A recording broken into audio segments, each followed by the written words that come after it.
Hey.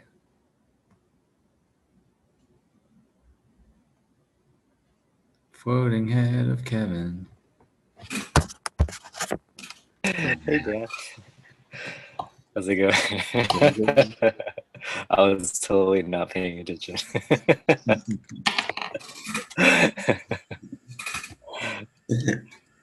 I wasn't expecting that you were going to show up actually, because you weren't in the notes. Oh yeah, no, that's true. I've been procrastinating that and I failed to add myself entirely with any kind of useful notice.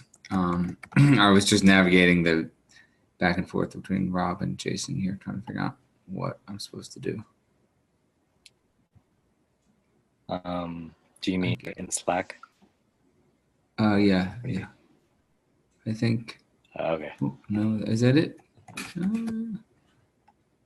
Like there were two. Oh yeah. But do you need me to drop the one that everybody's in? I'll put it in the chat. I think I found it. Does it end in WFO? Yeah, here I see Gretchen. Okay, good. Yeah.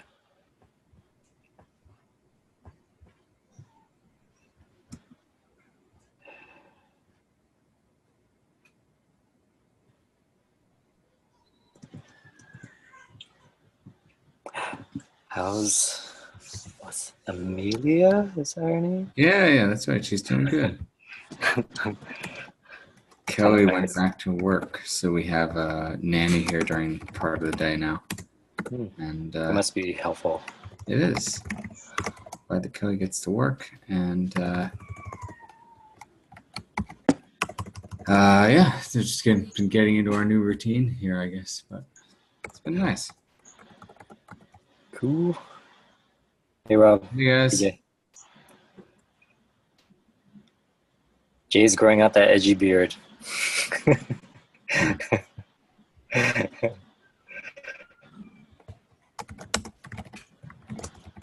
I'm a seasonal beard wearer.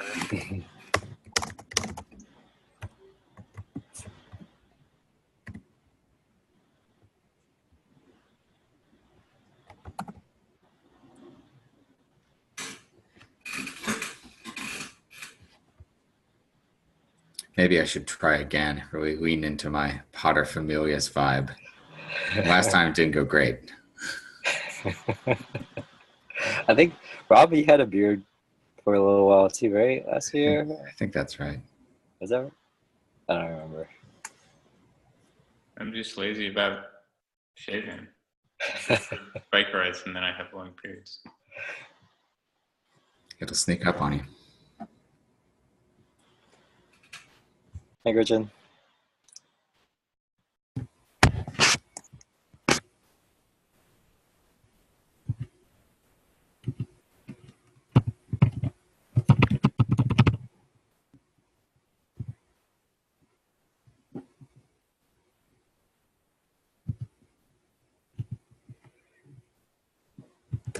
I think Tolly said he wouldn't be able to make it.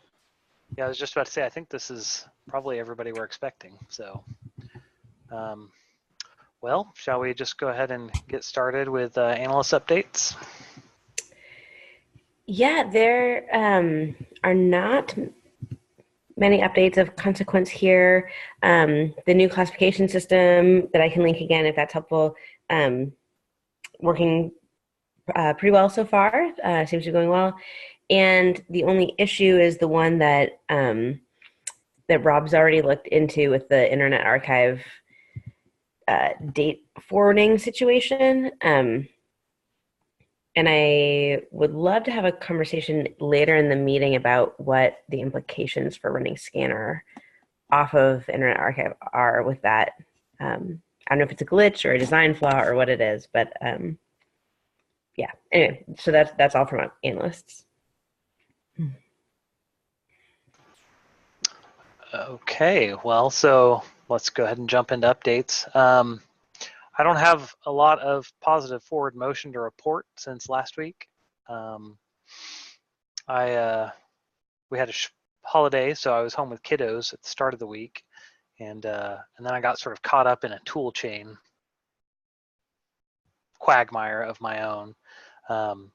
But I do where I'm at on the Ansible deployment is basically I've made some good headway on the sort of namespace provisioning-ness of it, where it's writing out TLS certificates, setting up load balancer, and it's tying in sort of a single set of configuration to do all of those things, so that we can sort of deploy things to different environments without them interfering with each other. That's really where that's at. Then of course I'm pulling together data for the AWS credits to plug into what Gretchen's working on, and obviously I'm behind on where I was hoping to have something for you guys to test on this Ansible stuff at the end of August. Obviously here we're midweek, first week of September, and I'm not there yet. So I have work to do there. And that's all I have.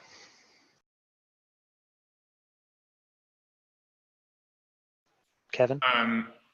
Can I ask real quickly, since Gretchen doesn't really have anything on here, but what, between the two of you, what's the current status of the Amazon credits situation? Well, Go for I it. was just going to say, basically what I'm doing is I'm putting together the stats for how much of a footprint we are actually using right now to run production, and I'm going to use that to try to get a representative estimate of how many credits to ask for. And I haven't been touching any of the other parts of this. And I'm just writing the kind of like basically modifying and building on what was written last year for like the background information, the implications, like, or the, broader impacts kind of statements. And it's due September 12th. Or at least that was the date it was submitted last year.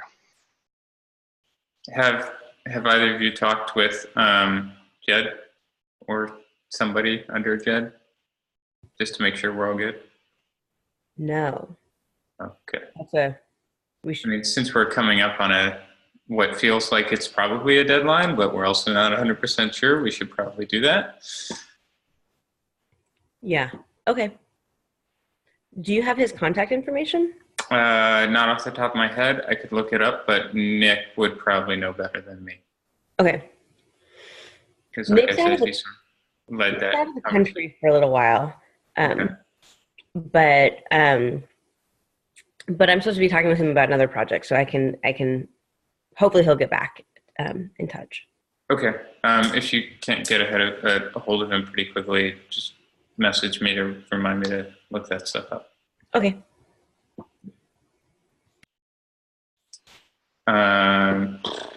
So for my part, I cleaned up and merged Ray's old health check code, which I'm glad is in, but I also feel super ambivalent about because I don't think it's going to do us a lot of value anymore. The problem is that in the intervening extraordinarily long time that it took to do this, instead of the week that we thought it was going to take to do this, there's been a vast change in the set of URLs actually being monitored by the analysts and what Internet Archive is monitoring for us. So we just get false failures constantly. So it's mainly noise. It's helpful that it reports like X out of Y samples failed the health check, but it's basically like we could up the threshold at which it reports. Right now, it reports if any failed. But the way I'm approaching it right now is that if it reports like 8 out of 10 or more, then I'm gonna worry about it. But anything less than that, which should have been an alarm before, is no longer feasible as an alarm because it's just like there's not an actual problem in Internet Archive. It's a problem of the fact that we've diverged deeply from the set of URLs that we told them to track. And I feel like it would be very asinine for me to talk to them one by one every time the sample shows up with like, oh, this URL isn't being tracked, when there's probably like hundreds now, based on the fact that every sample has failures pretty much. And we're only sampling 10 URLs when we sample. So that's the status of that. I also did a whole bunch of other various updates, major framework level things that have been sitting and waiting for people for a long time on UI and in Ruby, in DB. I stopped imports to the staging database so that we can start to move towards making the staging database a public database. That requires one or two other things, but otherwise that's mostly all that actually had to happen. And some fixes for the diffs where they were failing in one or two scenarios that analysts reported. And I split out the discussion about business logic that was never concluded in that PR for fixing error codes for annotations. So that discussion can continue to happen somewhere, and we can merge that PR. I've also noted that PR unblocked. I don't think it's really blocked. I just want to give people notice and an opportunity to review it, since it was mostly considered good before, but it's a year old, and since I've replaced it, like a lot of other things in the code base have changed. So if anybody wants to take a look, feel free, but I think it's okay. I'm going to merge it tonight because I don't think it's a big deal. And in progress, I'm continuing to work on the import command, which now needs some significant changes, not as significant as I thought, because of the issue that Marcy set me onto the trail of with the way revisits work in our archives API. So happy to dive into more detail if you want on that, Gretchen. The short version is it is an intended behavior on Internet Archive's part, but it's kind of a shortcut that they took and they never got back around to addressing. And they're going to work on it, but there's no real timeline or promises there. And it basically means that there's going to be a whole lot of snapshots that are going to fail for us, and there's not a whole lot we can do about them. I thought I had some clever ideas for dealing with them, but then once I started to really look into it, I'm not sure that most of those will work.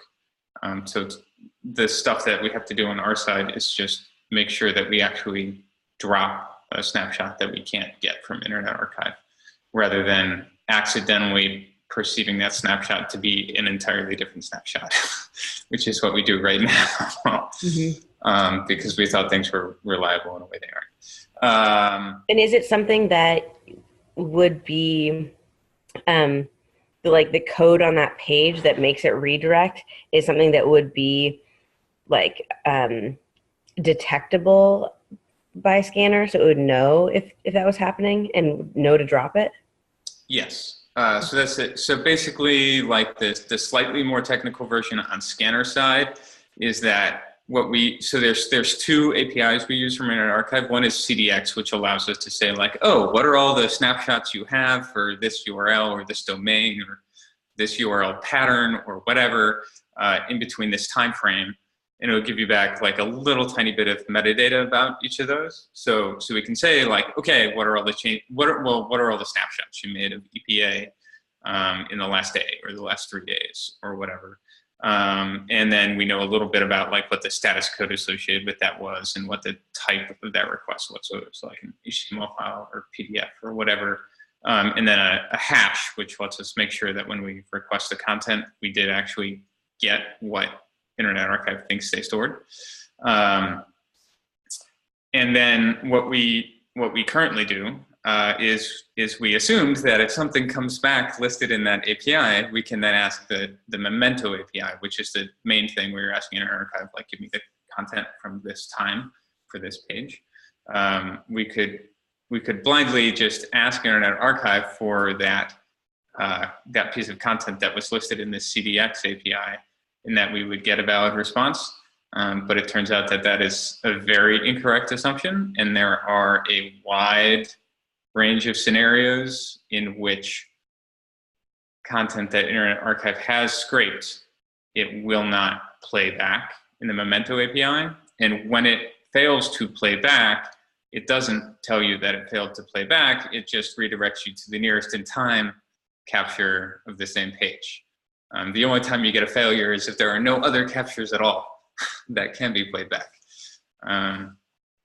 And so basically what we have is a thing that says like, okay, we've got like a time and a URL that we're going to request from the Memento API, and whatever we get back, store it and log it and shove it in the database. But because some of those won't play back, and when they won't play back, it gives you something else. It means we have to be more careful to look at the very first response in the chain, because what happens with redirects is you get a response that says go here actually, and then you do that and you can keep going n bajillion times, which frequently happens actually. It's often many stops, not just one. And what we need to do is stop at the first one and make sure that it's an actual Memento playback and not a redirect to some totally unrelated thing. Because once we get redirected to an actual Memento, then it looks like a Memento playback, even if it's not the playback of the one that we asked for. So there's nothing in the CDX API that will tell you whether something's playbackable. The only thing you can do is when you first request it, if the first response, it'll have some extra metadata coming with the response in the headers that say whether it's a playback. Actually, it doesn't even say that, but it's headers that you'll only receive if it is a playback and not a redirect to another playback. And so we can watch those. I initially had some super clever ideas about the CDX API because it'll tell you if something was a revisit, which is one of the major cases in which it can't play stuff back. It is unfortunately really common for us because we have them requesting pages every day. And a revisit basically means like, oh, the response I got back is exactly the same as the response I got for some page on this domain at some time previous to now. It's not necessarily this page, even though it had the same content. And it is not necessarily the last version of this page either. It just means like, I have this stored already somewhere before.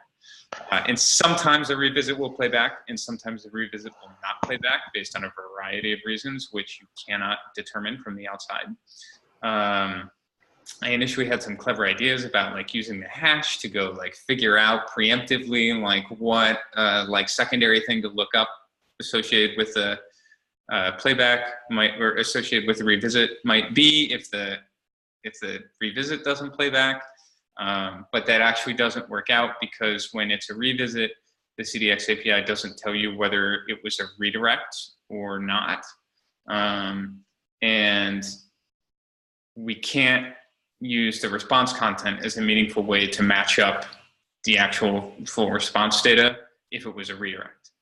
Since we can't know that, we can't actually use that hash information to look up the right stuff. So we basically, if playback fails, we have no real fallback. I thought I could do all these clever things to like figure out an alternative if playback failed, but I think the real answer, having thought about it and played around with the API for a day after that discussion, is that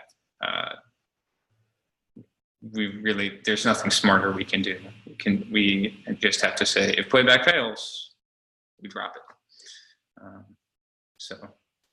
So it's a less complicated fix than I thought it was going to be, but it's also a much more disappointing fix than I thought it was going to be.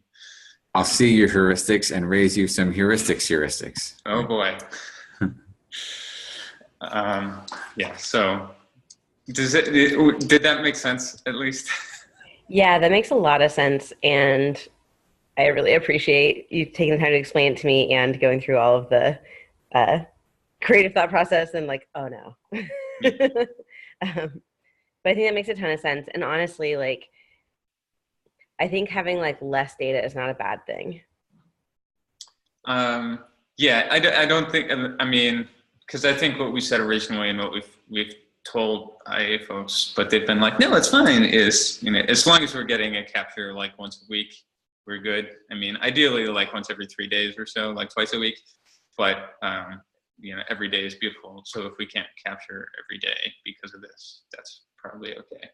My concern that we'll have to figure out a good way to watch for is that this doesn't wind up in some situation where a page basically doesn't change very much. And so we have revisit for like a month. and none of those revisits are playbackable. Theoretically, like that's probably okay, because it also means the page hasn't really changed, probably, unless it was a redirect, in which case it doesn't.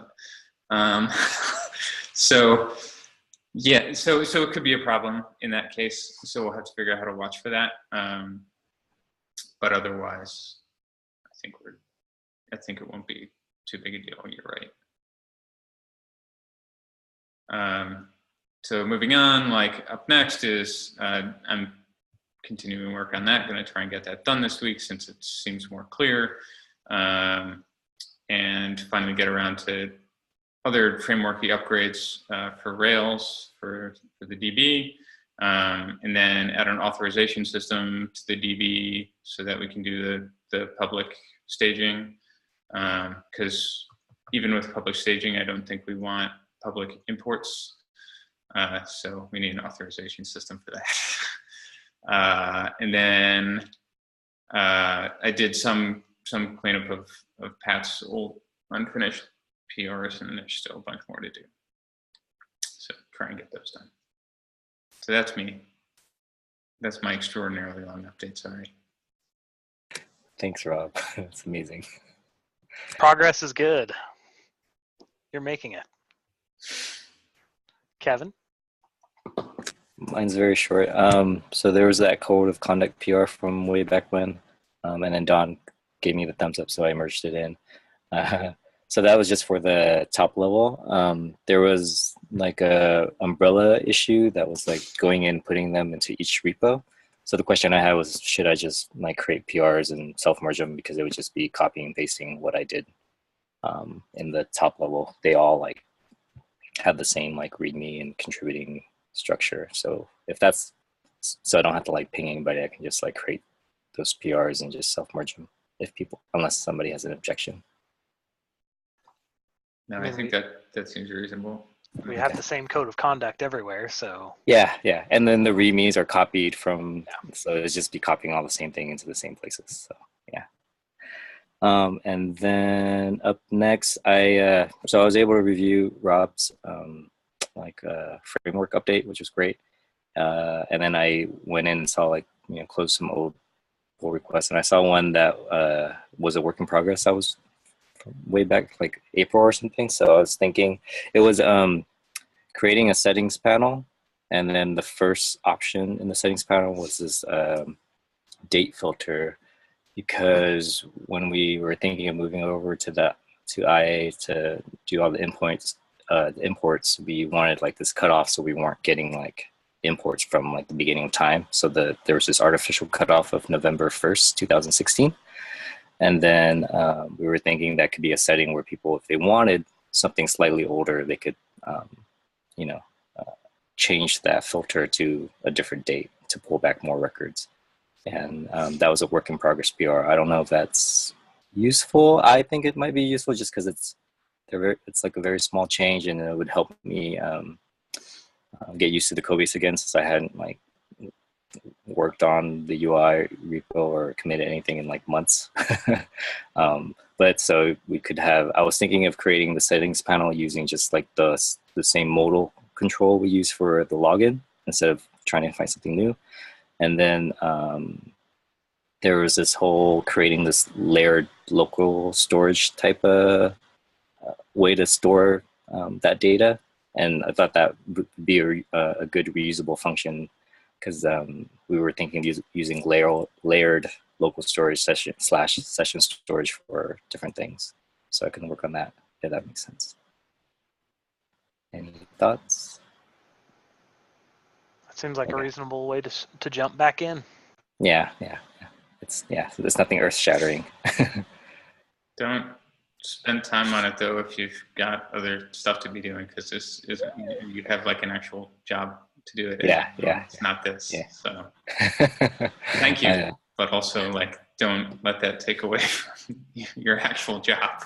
I know. Oh no, I'm definitely have a mind on those things, but yeah, cool. And I think Cool. That's me, right? Yep. So totally goofed off and had a lovely holiday weekend, but achieved almost nothing for Edgy. I just saw some notes from Rob that I'm blocking some PRs that I think I have an easy answer for. So I won't distract from the call, but I'll hop right on that when we're done here, Rob. I have two Internet Archive related questions. One just being, is there a place where the list of URLs that we asked Internet Archive for, is that like available anywhere? Or I just hadn't heard of that. I mean, I knew we asked them for URLs, obviously. It doesn't exist anywhere. I've also had this question for approximately a year and a half. How did that even get set up? Totally emailed me a CSV, and then I sent it to DVD David Van Duzer at Internet Archive. And so I might have those CSVs floating around somewhere on my hard drive, but it was a like super fly-by-night process, so they don't exist in any common place. And have they been, that was the initial seed. They recrawl periodically, don't they? So that was the initial seed, and then we did it a second time probably a month-ish ago when there were a whole bunch of updates. But there were a whole bunch of updates in between where what Versionista was tracking got tweaked. And so that comes back to the false negatives on the health check is we don't have, Internet Archive's not tracking all those in between ones that we got the initial seed of all the ones that we were doing when we started working with Internet Archive. And then we got the changes that Totally made like a month or two ago. But like all the changes that happened in between are just like, Oh, so they're being tracked in Versionista, but Internet Archive's not, they're not part of our everyday scraping run. okay. This is why I had also mentioned before, one of the problems with the whole IA process is that this is a super manual process and nobody wants to actually talk with people at Internet Archive except me. So every time like Totally or Jake is like, oh, there's changes. And I'm like, great. Could you send them to David? And they're like, I'll send them to you. And then I send them to David. And then they don't get tracked anywhere.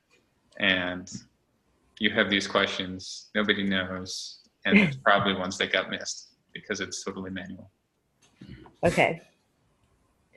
I might put that on my list of things to do to like make sure that at least all the pages that we like want to track, which is not all of what we're doing in Versionista. Like we're not actually monitoring, or analysts aren't actually looking at everything we have in Versionista, of course. But yeah, it would be a bummer if like pages that we are actively monitoring aren't in IA for when we switch over. So yes. Yeah, if you can put together a better list and then I can send it to David, or you can send it to David. Or I can. Mm-hmm. and be like, can we make sure that these ones are being tracked? We think there's a big overlap with what you're already tracking, but there might be some that aren't. Mm-hmm. Yeah. Okay. Or we could just run the health check against all of those and know which ones are missing. Well, and I think sooner is better than later on that, because the sooner we can get a history started with IA, it would be nice to have some of those things already there before Versionista cutoff happens. Okay. Okay, great. And then this is, I'm guessing the answer is yes, but I just want to make sure that when there's the redirect, because a page can't be recalled, so they redirect it to the nearest timestamp, that is distinguishable from that first part in the code that says like you don't want to be here, you want to go over here, that's distinguishable from the Internet Archive actually like getting a capture of a page, but that page that they captured, that URL, is redirecting. Sorry, So like there, for example, the USGS intro to hydraulic fracturing page redirected to the USGS page on induced earthquakes for like a year. And so maybe the Internet Archive was capturing the URL for, USGS hydraulic fracturing, though that page was redirecting. Is that distinguishable from a redirect to, a recallable snapshot? So the two things probably to separate there are, if one of the URLs we're asking them to scrape is a redirect, what Internet Archive will wind up scraping is the URL we asked for and the place that it redirected to. Then there's a separate issue of like which, if any, of those captures is playbackable in Internet Archive parlance, and we can. You can't determine as a user of Internet Archive through the web interface whether it was playbackable, except for the fact that you tried to go to one and then it just redirected you to a different date, and you're like, "What happened?" And it doesn't tell you. That's what happened. Under the hood computationally, we can always tell whether what we got was a playback or a redirect to some other snapshot that's getting playback. Okay. Thank you. Okay, so we're at the half-hour mark here, but we obviously have some things to talk about still. Does everybody have time to stay? And it's okay if you don't. I've got a hard cutoff in 15, but I can hang around. I only think the first one of these is exceedingly important, but I do think it's super important if people have time to stick around. I'm good to hang around. Okay, let's go ahead and talk about deployment then, for sure. Okay. I mean, the thing I want to ask is, you've been working on this for a month, Jason. The Ansible thing in general has been sitting around for many months. And what I would like to say is, if we're within a week of having that happen, great. But if we're not, I think we should stop. And I think we should do one of two things. We should either say, the Kubernetes deployment worked great. We just had like vague concerns about it that we wanted to see if we're easier to address in Ansible. And I think the answer is they're not easier to address because it's taken us longer now to deal with the Ansible questions than to get the original Kubernetes deployment set up. So I think we should just roll back to that. Alternatively, we should stop trying to do what we're trying to do with Ansible and just keep it simple and only address the requirements we have, which are set up a server that runs UI and set up a server that runs DB on EC2, each of which is fronted by an ELB, or which are both fronted by one ELB. Well, no, they probably need to be independent, but and all they have to have on them, if they're fronted by an ELB, is they're running Puma for DB, or they're running Node for UI, and that they can fetch those sites and update them. And they don't need to do anything else except ship logs somewhere, anywhere, like install a logging agent for Loggly, which is what we already have, or for CloudWatch, or for whatever, but just make sure the application standard out and standard error are going somewhere. Those are the only things that have to happen. We don't need private networks. We don't need green blue deploy. We don't need like any of 5 billion other things that people are worried about.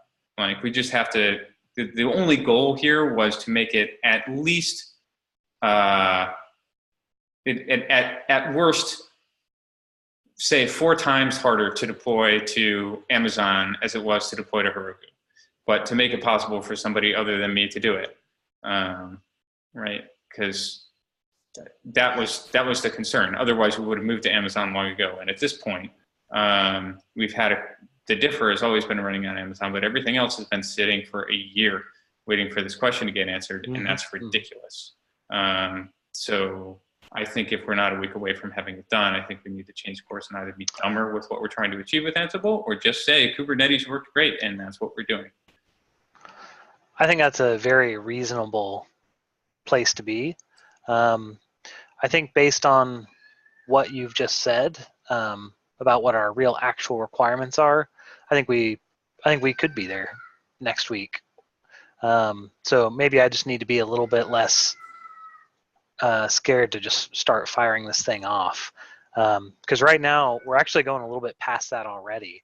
I think we could just skip basically the security passes that I was going to go on. Because I realized, because this Heroku stuff's coming out of your pocketbook, right, Rob?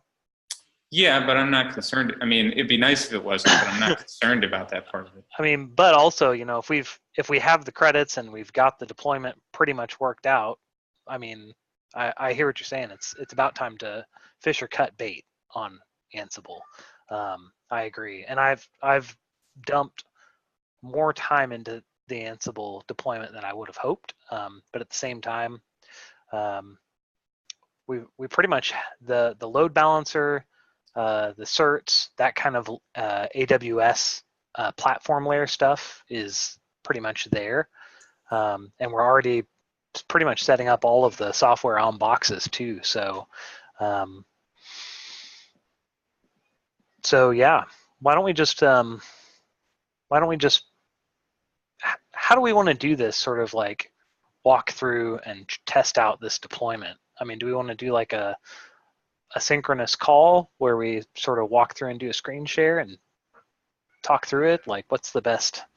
I think it might be a good time while the details are fully in your mind to write it down as if someone who wasn't on a call would be able to figure it out from those notes. Sure. And then we also all walk through it and we fix the notes inevitably. Yeah. Well, I have been updating the README as I go. So Yeah, good. we shouldn't be too far off that already. Good. That's what I was trying to do with that README, but So good. Okay, well, I will just try to. I mean, what you have for Kubernetes looks pretty good. That's honestly something as I learn more about it, I was sort of like, that seems like that we could just be doing that too. But I know as during the hiring talks, that's something that just came back around to like, no, we need to really do this Ansible thing. It was from Ray. But at the same time, yeah, I'm not offended by Kube at all. So I think we should do a trial next week, see if we're happy enough with Ansible. And if it looks like that's still like not something that I can address, like if people look at it midweek, if I can't get it addressed by the end of next week, then yeah, let's just do something else that already works. Because this whole tool chain thing that I ran into earlier this week is specifically because I'm trying to run a very hosty Ansible-y thing on my desktop or on my local machine, and that got a little more complicated. So, but yeah, if it was just straight Kube, then everywhere, obviously that could have its advantages. Yeah, I don't know.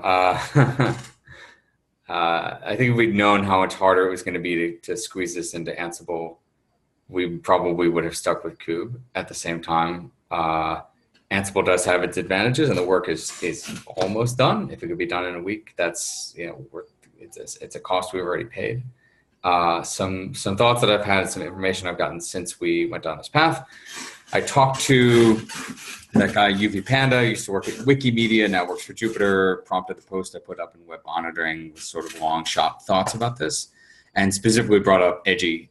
He delivered his talk wearing an Abolish ICE shirt, so I feel like he might be sympathetic to getting involved in things that might have political connections. But anyway, he said that Amazon is way behind Google in terms of the usability of their service, that if we try to use AKS, we might be very frustrated. So that's useful information. You hear from a lot of sources that you don't want to be in charge of running your own cluster, that if somebody else is running the cluster and you're just running the deployments, that's wonderful. But if you have to run the cluster, it's bad. that kind of aligns with what we heard, what Rob and I heard on what sort of made us back away from Kubernetes, I think. That if the cluster gets in a bad state, it's going to be very painful. However, another piece of advice that makes me like more comfortable with the idea of going with Kube was that if you just avoid putting any state in the cluster, then you can knock it down and pick it back up and it doesn't matter. So that would mean run the Redis manually as not part of the cluster and run the database manually. Use the vendor specific services if they exist, but only rely on those that are implementing open standards. So RDS is fine, or the Redis thing is fine, because you can get those on other services, you can run them yourself.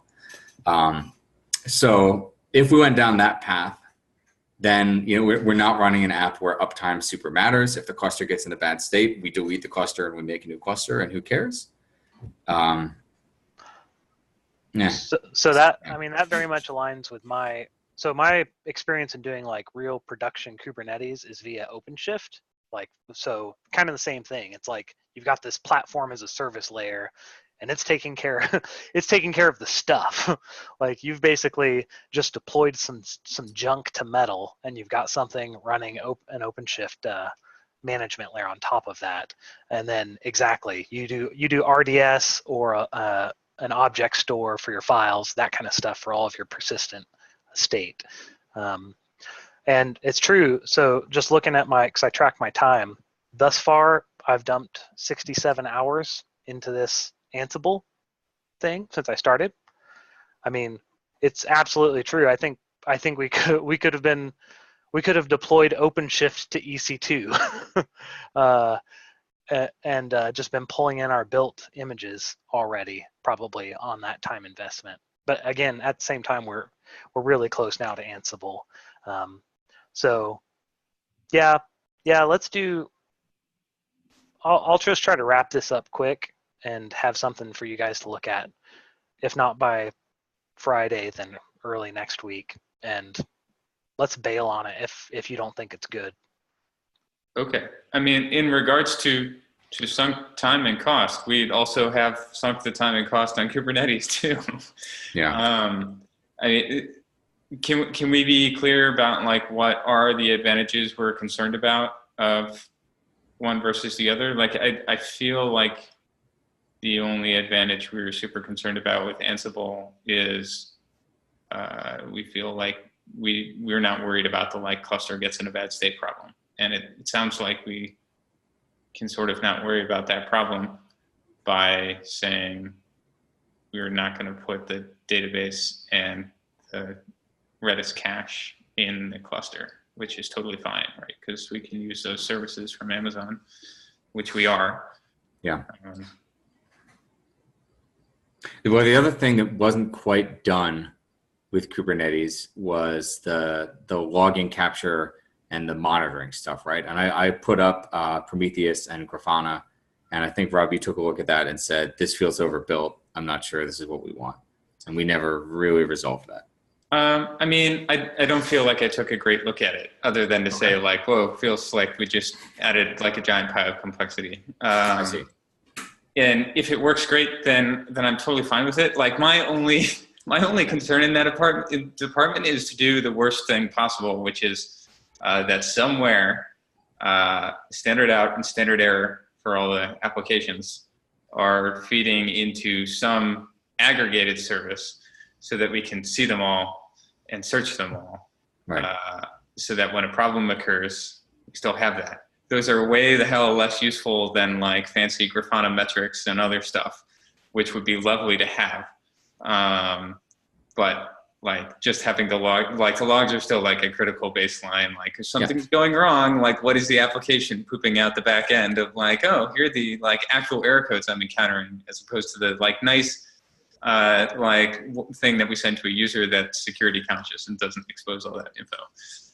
So like that's my only concern, right? And it doesn't have to be any fancier than like it takes standard out and standard error and poops them into whatever service. And pretty much everybody publishes an agent that we could probably just install in the image or like as another image. I don't even know like the best way to put that together in Kubernetes, but like if we just have to put it in the image, that's also totally fine.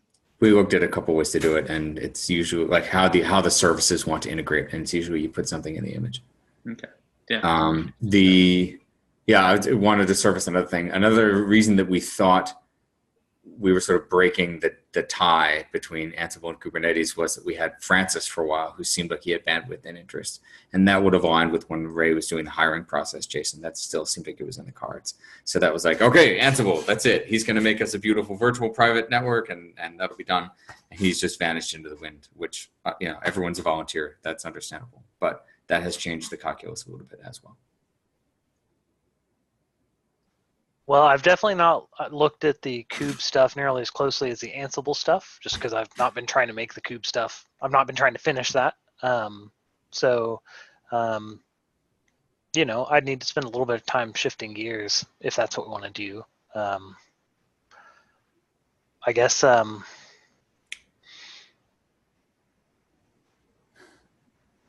yeah.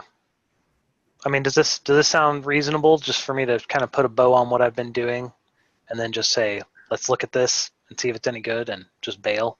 Go to Yeah. Kube. I mean, it sounds like we've got a pretty darn good path forward with Kube. Other than we'll need to make some decisions about how we actually want to run it in EC2. Like what are the, are we just going to be standing up a cluster on VPC hosts or actually trying to use their service? Like, I would vote for COPS and see if that works for you, because that's what I got working. Yeah, I think we should just stick with what we had working, and like going forward, like after production is deployed that way, we can look at whether there's a better way to do it. But we have a thing that works and has worked well for a long time. It's actually quite nice because when I make updates, you can see when they got deployed. And if you have access to that repo, it shows up in the PR. When I put it there, you're like, oh, I see what time that PR was actually deployed to the service. So like, I feel like the way we have it set up now is working reasonably well. I don't know the universe of like better or worse possibilities, but I would vote for not worrying about that question until we've moved production over, because we do have the thing that works if we want to move it over on Kubernetes. Yeah, I mean, one benefit of the time that you've sunk, whichever way we go, Jason, is you've learned like the topology of how these apps talk to one another and what they need from each other, and the configuration, which I think is nice. Well, and that was definitely the first very large chunk of time out of that 60 some odd hours was not the how do I do things in Ansible because I already know how to do that, and not really the how do I fiddle with AWS because I already know how to do that too. But yeah, a lot of it was really I mean, there was some churn about getting this stuff to work in this configuration here, but yeah, the piece that I have not looked at all in terms of like how deployment should work is the IA, the ETL stuff. I've just been looking at what's deployed out of the processing, repo, DB, and UI. Right, and that's not in Kube either. Because I wouldn't worry about that part right now. I mean, like it would be nice to like also have a good solve for that, but it's already and always has been on Amazon from day zero. It's just that it moved from my personal Amazon account to Edgy's long ago, and it is similarly not ideal. So it'd be nice to fix, but I don't think it's an emergency to fix that like it is everything else, because it's already in AWS and it's in Edgy's account, and like the big problem to solve here is to not make deployment much worse while getting everything sort of together in a place so that it's more manageable, and that there's not things like owned by individuals that other people don't have access to, or that like Edgy doesn't have access to if somebody dies from getting hit by a bus or whatever. Basically, like I should not be holding all the keys to all the services like I am now. Yeah, especially since you ride bikes. Yeah, I mean, I have been hit by vehicles before and had a very bad time afterwards. The bus factor is real. It is. Yeah. It's an actual bus. I yelled at a lot of buses, but I haven't been hit by one yet. So. Well, I'm very happy that the only vehicles that I have been hit by have not been buses, because it would have been significantly worse. I can imagine. Oh man. I mean, so I mean, it sounds almost like, would it be better for me just to set down Ansible altogether and just go start poking through Kube? Like, I mean, it's true, we've sunk cost on both sides 100% already, but if we have some like imaginary Ansible volunteers that were going to come in that have vanished, and we know, Yeah, and people like Kube. I feel dumb about this. Like maybe I should have advocated harder for Kube at the beginning, but I think Rob and I both got cold feet about it when the one person we talked to had a bad experience with Kube, had some good reasons that we didn't have thought through answers for. And I vastly underestimated how easily I could reproduce all of Kubernetes magic in Ansible. So that I think that's an accurate description of how we got here. And what we didn't have was anyone with a lot of Kubernetes experience in the room to sort of make the other argument. And I feel like we've gotten some of that from this conversation I had with UV, and also from our own just learned experience trying to get this up in Ansible and finding that it took many months. Is that a good summary of how we got here? Yeah, and I don't think you should necessarily take any blame for that particularly on your sheet. It lays equally on all of us, right? Because as much as you could have advocated harder for something or stopped earlier or done whatever, like I am just as responsible for like being your gut check or not on that stuff. And if I didn't do that job, I didn't do that job either. But yeah, I think that's a reasonable assessment of how we got here. I think with regards to whether you should just stop now and switch to Kubernetes, I think the question is, if you weren't going to just stop now and you were going to try and put a bow on it this week, does that mean continuing with this stuff as it is, or stripping it back to the very, very bare minimum, like I was starting this conversation with about Ansible? And if it's the latter, well, in either case, what do we have over or are we missing versus the Kubernetes install? And if it's the stripped down Ansible and basically it's getting us 1/10 of what we get with Kubernetes, then I would say just stop now, because we have another solution that gets us a lot more that we know we shouldn't feel as bad about as we were worried, and we should just go do that. No, what this would get us is a working and interconnected UI, API, and differ. So I mean, it would deploy all of those things, and they would be talking to each other, and they would have SSL on the load balancers and etc.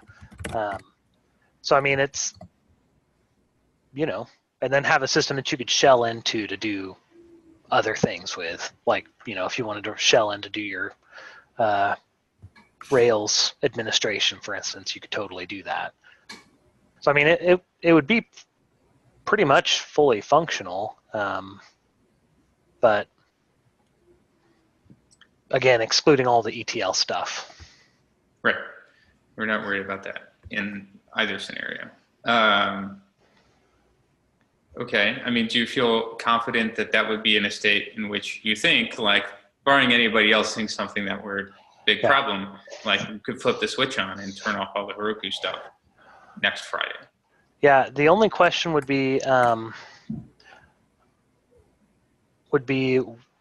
basically just getting all of the, well, no. I feel reasonably confident. I mean, it's basically as long as we have any state that is actually, if there's any state living over in Heroku, as long as we've got a process for pulling that in, I think we'll be fine. I think one of the great things about Heroku is that it forces you not to keep state in your application. So yeah, if it's all hitting stuff, like if it's already hitting the RDS instance, and we've got our files stored in S3, then. The database is a Heroku database, but we can switch it to RDS. We avoided doing that because we incur a huge amount of extra latency. And so we didn't want to do that until we were pretty close, like within a couple of days of actually flipping the real switch to whatever's running in AWS. But we've sort of prototyped that process by doing it with staging. I was going to say that's exactly the same process we went through for. Yes, Yeah. Okay. that is why we did it that way, so that Right. we would have done what was a safe run. And we knew we were going to do what production. complicated they were. We were going to do production just 2 weeks later while the details were fresh in mind.